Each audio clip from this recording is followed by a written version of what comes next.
Welcome everyone. You're listening to the account with a report for day 436 of the war in Ukraine. Thank you for tuning in. Today I have one extra news segment about the visit by Bahrain's foreign minister. I also have one article I want to point out. Additionally, there is a video by a fellow content creator I want to mention.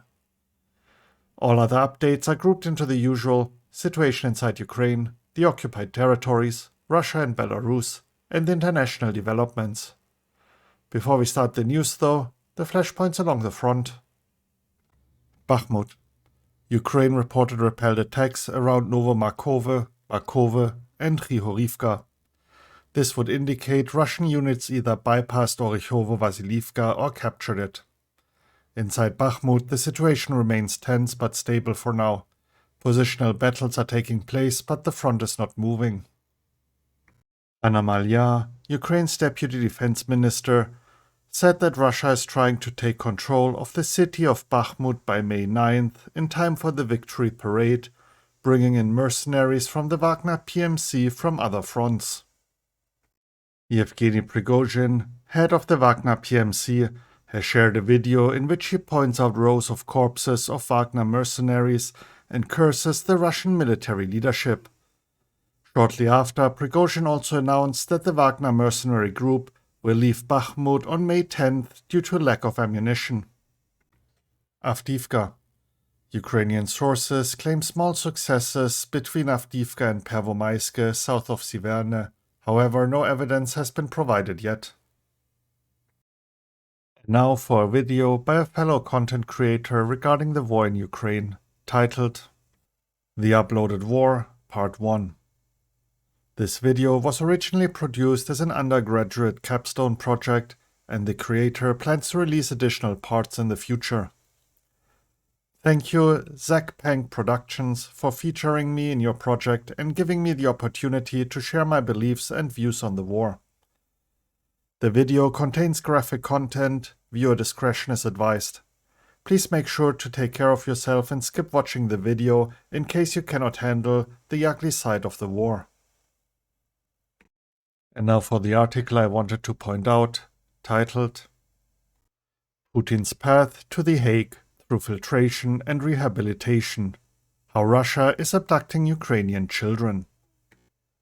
If the whole world could hear me, I would say that this war must be won as soon as possible so that all children can see their families, says 12-year-old Sashko from Mariupol, who was separated from his mother by the Russians during the filtration in Donetsk Oblast. Children are the future of Ukraine, which is why Russia is so persistent in its attempts to root out their love for their motherland and make them love Russia instead. To this end, Russia disguises its crimes as evacuation, rescue, and recovery efforts. The Russians spare no effort, money, or time in their re-education of Ukrainian children. But however they refer to what they are doing, it is nothing but a crime. This is why it is so important to make the whole world aware of these violations and to make every effort to bring Ukrainian children back home and bring the perpetrators to justice. This incredible long article explains in great detail the stories of children who were separated from their families, who is responsible, how it is done, where they are taken, and what can be done to reunite them with their families. This is an issue that is often underreported. However, it is one of the very cornerstones of Russia's so-called special military operation. It is not an easy read, but I highly recommend checking out this article so we spread the awareness regarding this issue. And to start the news segment, the updates on the visit by Bahrain's foreign minister. Following his visits to Finland and the Netherlands, President of Ukraine Volodymyr Zelensky has had a meeting in Kyiv with Bahrain's foreign minister Abdulatif bin Rashid Al Zayani. During a meeting, Ukrainian Foreign Minister Dmytro Kuleba emphasized the importance of deepening the dialogue with Bahrain and invited Bahrain to the International Ukraine Recovery Conference in London this June. Additionally, Ukrainian Parliament Speaker Ruslan Stefanchuk also met with Bahrain's foreign minister, thanking Bahrain for the support given to Ukraine and asked for help in curbing the Russian-Iranian axis of evil. Bahrain's foreign minister also visited Irpin and Hostomel during his trip. A look at all the minor updates out of Ukraine. Footage of the out-of-control Bayraktar TB2 drone shot down over Kyiv emerged. Some sources still claim it is a Russian forepost. However, the official statement is out-of-control Ukrainian Bayraktar. Yuri Inat, a spokesman for the Air Force of the Armed Forces of Ukraine, also repeated the official statement during the nationwide telethon. Yes, it was a drone. Unfortunately, our Bayraktar, he stated. On the anniversary of the United 24 fundraising platform, Mikhailo Fedorov, Deputy Prime Minister for Innovations, Development of Education, Science and Technology, and Minister of Digital Transformation, reported that supporters from 110 countries have already raised $325 million for Ukraine.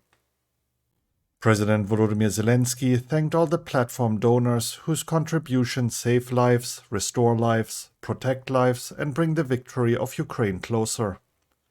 With the funds raised through the platform, Ukraine managed to finance 176 ambulances, as well as hundreds of units of medical devices and equipment for Ukrainian defenders, the first demining machine in Ukraine, contracted more than 3,839 UAVs, rebuilt 11 bridges in the deoccupied areas of Mykolaiv and Kherson oblasts, and set up the world's first fleet of naval drones. Ukrainian anti-corruption efforts continue. Ukraine's security service detained the deputy mayor of Voznesensk and 3 accomplices after uncovering an embezzlement scheme in Mykolaiv Oblast on May 4th. 2 accomplices worked in the accounting department of the Voznesensk City Council, while another led a local charity foundation. The National Bank of Ukraine projects an expansion of the budget deficit to 26% of the GDP by the end of the year, with a gradual narrowing in the future. After the latest UAV and missile attack yesterday on Kyiv and the comments made by head of the Kyiv City Military Administration Serhiy Popko that possibly a ballistic missile has been shot down, the Defense Express media outlet, after analyzing photos of the missile wreckage, has suggested that a hypersonic Kh-47 Kinzhal missile was successfully shot down over Kyiv for the first time in the early hours of May 4th. However, Yuri Inat, spokesman for the Ukrainian Air Force, in a statement to Ukrainian public broadcaster Suspilne, denied the claim that any ballistic missiles were shot down. Olena Zelenska, First Lady of Ukraine, is visiting the United Kingdom and Northern Ireland. She will also attend the coronation ceremony of His Majesty Charles III. Next up, the latest regarding the situation in the occupied territories. Russian occupation authorities are forcing children aged 14 and over in the temporarily occupied territories of Ukraine to obtain Russian passports. The Lefortovo District Court of Moscow has arrested 25-year-old Crimean Tatar Lenia Umerova on suspicion of espionage. Umerova was detained last year at the border with Georgia while trying to get to occupied Crimea to visit her sick father. Radio Svoboda has published satellite images of the aftermath of a fire at a base of the Taman Neftgaz company near the Russian port of Taman and at an oil depot at the seaport in the city of Sevastopol. Russian occupation authorities in Zaporizhzhia Oblast plan to move 70,000 residents from 18 settlements deeper into the occupied territories, the Russian-installed governor Yevgeny Balitsky stated. Moving on to the news updates from Russia and Belarus. Temporary border controls have been introduced between Belarus and Russia, and checkpoints have been set up. Belarus explained that the measures are part of the implementation of the Agreement on Mutual Recognition of Visas with Russia. The control is carried out in 6 main areas and only for entry. The measures were introduced temporarily, but how long they will last is unknown. Russian Defense Minister Sergei Shoigu has ordered Colonel General Alexei Kuzmenkov to ensure the continuity of the supply of weapons and military equipment to groups in the zone of the so-called special military operation. This comes amid threats by Wagner to retreat from Bakhmut on May 10th if they should not receive adequate supplies. Russia currently has 5 warships on combat duty in the Black Sea, one of which is a missile carrier with a total salvo of up to 8 cruise missiles. Dmytro Lubinets, Ukraine's human rights commissioner, has lamented the fact that Russia is not providing any information about Ukrainian deported children. The Russian side has never given us and still is not giving us any figures, neither about the adopted children, nor about the children who are there, nor about information where they are and in what conditions. So we have no information from them, he stated.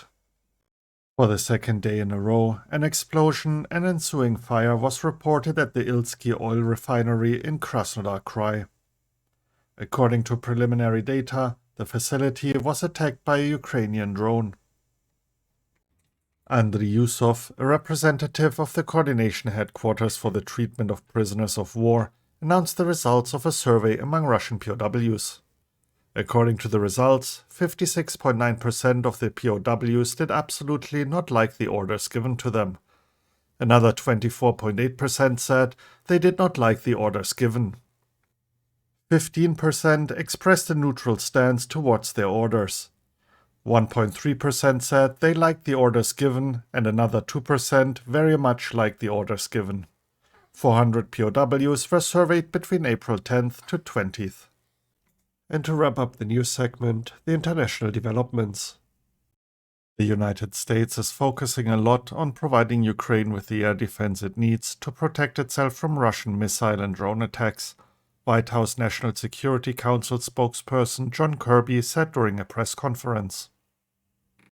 Vedant Patel, principal deputy spokesperson at the U.S. Department of State, said at a press briefing that the United States will not stop supporting Ukraine after Russia launched 145 airstrikes on peaceful cities and civilian infrastructure across the country over the past few days.